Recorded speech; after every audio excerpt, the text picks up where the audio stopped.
రాష్ట్రంలో చాలని జీవితాలతో కాలం గడుపుతూ ఉన్నారు. ముదిరాజులు బీసీడీలో ఉన్నారు.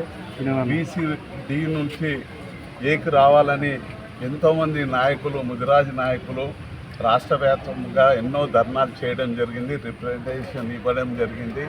అదేవిధంగా కాసాని జ్ఞానేశ్వర్ నాయకత్వంలో మరి ఉమ్మడి ఆంధ్రప్రదేశ్, తెలంగాణ జిల్లాల్లో అప్పుడు ప్రెసిడెంట్గా ఉండే రాత్రింబవళ్ళు కష్టపడి మరి అన్ని ధర్నాలు చేసి అన్ని రిప్రజెంటేషన్స్ ఇచ్చి మరి 2009లో మరి రాజశేఖర్ రెడ్డి గారు ముఖ్యమంత్రి ఉన్నప్పుడు GOMS నంబరు 15/2009 మరి ముదిరాజులను BCD నుంచి ఏకి చేర్చడం జరిగింది.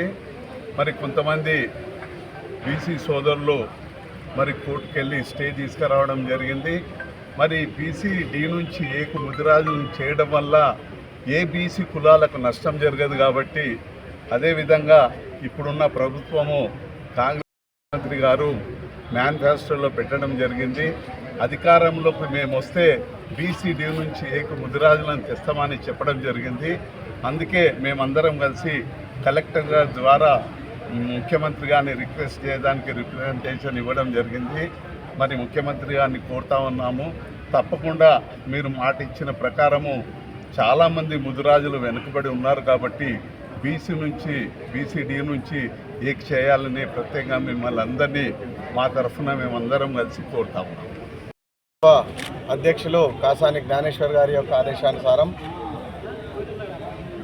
BCD నుండి BCAకు మార్చడానికి సంబంధించి ముఖ్యమంత్రి రేవంత్ రెడ్డి గారు తన మేనిఫెస్టోలో పెట్టినటువంటి వాస్తవాలను మరి మొత్తము జిల్లాల వ్యాప్తంగా రాష్ట్రంలో ఉన్నటువంటి అన్ని జిల్లాల్లో కలెక్టర్కు రిప్రజెంటేషన్ ఇచ్చే కార్యక్రమం ఆయన ఆదేశానుసారము ఇవాళ పెట్టుకోవడం జరిగింది. కాబట్టి అదే విషయాన్ని పురస్కరించుకొని స్థానికంగా ఉన్నటువంటి ఎమ్మెల్యేలకు, ఎంపీలకు, రాజ్యసభ సభ్యులకు మరియు ఎమ్మెల్సీలకు, ప్రజాప్రతినిధులతో పాటు జిల్లా కలెక్టర్లకు కూడా ఇవాళ మెమరాండం ఇచ్చే కార్యక్రమాన్ని పెట్టుకోవడం.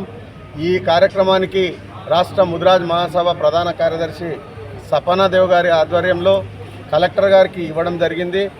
ముఖ్యంగా ఇప్పుడు సపనాదేవ్ గారు చెప్పినట్టు ముదిరాజులు రాష్ట్రంలో అత్యధిక సంఖ్యలో ఉన్నటువంటి ముదిరాజులు ధరణీయమైనటువంటి జీవనము, దురభరమైనటువంటి జీవితం గడుపుతున్నారు. కాబట్టి అది ఆలోచించి 2009లో మరి అప్పుడున్నటువంటి రాజశేఖర్ రెడ్డి గారు BCD నుంచి ఏలకు వచ్చింది కాబట్టి దాన్ని సుప్రీంకోర్టు పోయి స్టే తెచ్చి అప్పటి నుంచి ఇప్పటి వరకు నిలిపివేసినటువంటి ఆ యొక్క విధానాన్ని పునరాలోచించి మరి గౌరవ ముఖ్యమంత్రి గారు ఆయన ఇచ్చినటువంటి మాట ప్రకారంగా ఎన్నికల మేనిఫెస్టోలో పొందుపరిచినటువంటి వాస్తవాన్ని ఈరోజు రాష్ట్రంలో ఉన్నటువంటి ముదిరాజ్ సోదరులందరూ కూడా ఎదురు చూస్తున్నారు. కాబట్టి తప్పకుండా రేపు జరగబోయే సెషన్లలో పెట్టి ఈ ముదిరాజు D నుంచి ఏలకు చేయాలనేటటువంటి విషయానికి ఒకసారి జిల్లా కలెక్టర్లకు అందరికి కూడా మెమరాండం ఇచ్చి కలెక్టర్ల ద్వారా ముఖ్యమంత్రి గారిని కోరడం జరుగుతున్నది. కాబట్టి తప్పకుండా మా పైన దయ ఉంచి ఈ యొక్క